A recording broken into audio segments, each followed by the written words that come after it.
அபிஷேகம் சுவாமிக்கே, கற்பூர தீபம் சுவாமிக்கே.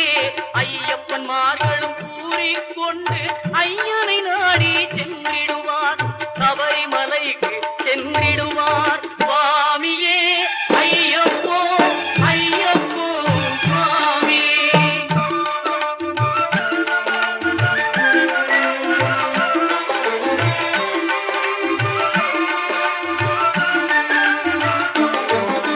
கார்த்திகை மாதம் மாலை அணிந்து நேர்த்தியாகவே விரதம் இருந்து